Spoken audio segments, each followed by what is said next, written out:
L'aloe vera est considérée depuis des millénaires comme une plante médicinale mythique. Déjà, les Aztèques l'utilisaient comme remède miracle contre beaucoup de maladies. Dans la médecine populaire, elle est connue pour ses propriétés désintoxicantes, purifiantes, dégraissantes et désacidifiantes. Aujourd'hui, on sait également qu'elle exerce une influence positive à la fois sur le taux de sucre et le taux de graisse dans le sang, par exemple le cholestérol. Mais il faut préciser qu'il existe différentes sortes d'aloe vera. La véritable aloe vera, l'aloe barbadensis, est un lys du désert et est cultivée dans les régions sèches, notamment en Amérique centrale et en Amérique du Sud.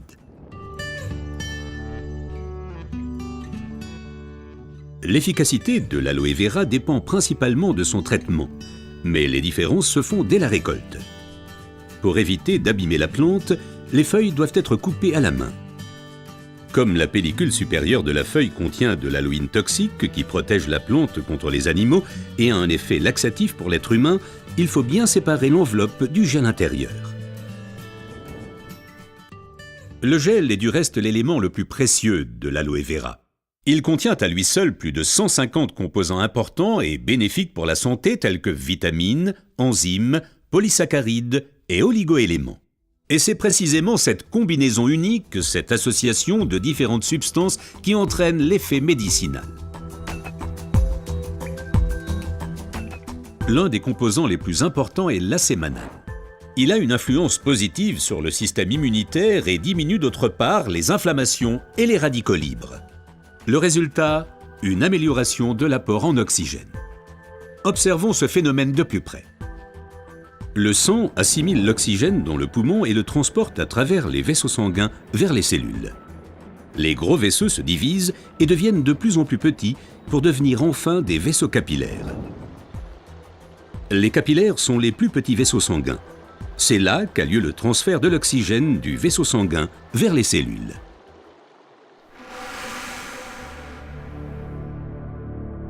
Une alimentation malsaine, la pollution de l'environnement, le stress et des exigences élevées affaiblissent notre système immunitaire. Les radicaux libres ont le jeu plus facile et ils peuvent entraîner des micro-inflammations dans l'organisme. Ces inflammations altèrent les vaisseaux et entraînent un épaississement des parois des capillaires. Ce gonflement rétrécit le vaisseau et les globules rouges circulent plus lentement à travers les capillaires, entraînant une baisse de l'alimentation en oxygène. Et c'est là que l'aloe vera intervient. Elle réduit le gonflement des parois des capillaires. Les globules rouges circulent plus rapidement et l'alimentation en oxygène est améliorée. Les toxines et les impuretés sont évacuées plus rapidement. De récentes études indiquent que d'autres substances naturelles peuvent encore améliorer l'effet de l'aloe vera. Parmi ces substances, il faut citer tout d'abord le silicium, mais aussi l'huile d'onagre et enfin les minéraux basiques. Observons tout d'abord le silicium d'un peu plus près. Le silicium est indispensable à l'organisme. C'est un élément structurant. Nous le connaissons surtout sous forme de sable de quartz que l'on trouve dans la pierre et le béton. Dans l'organisme, le silicium contribue à stabiliser les tissus, mais il renforce également les os, les ongles, les cheveux, les tissus conjonctifs et les parois des capillaires. Avec l'âge, les capillaires menacent de perdre leur fermeté. Ils peuvent littéralement se désagréger, ce qui entraîne une interruption du flux sanguin.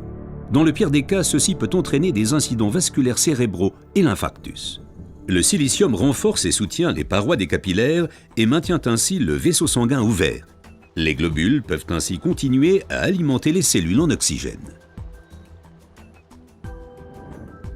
Mais le corps humain ne peut pas s'alimenter en silicium sous sa forme d'origine qu'est le sable de quartz. Toutefois, la nature offre des alternatives, et notamment une source végétale idéale, l'ortie.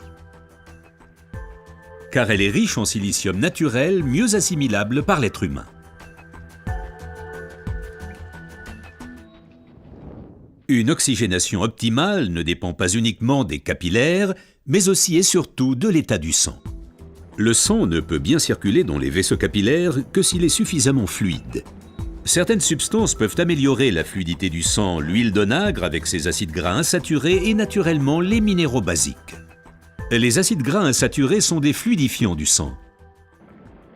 Ils empêchent les globules de s'agglutiner et donc un épaississement du sang.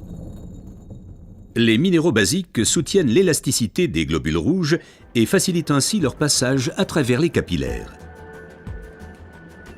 Ces deux éléments améliorent la fluidité du sang et garantissent ainsi son alimentation optimale en oxygène.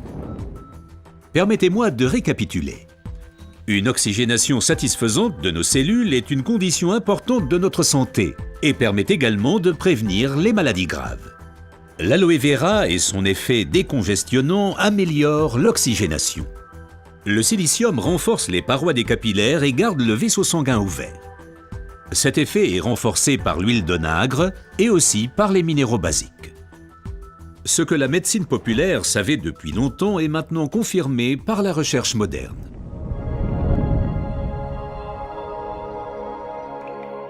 L'aloe vera améliore l'apport en oxygène et donc votre santé. Car l'oxygène signifie la vie. Faites confiance à l'aloe vera.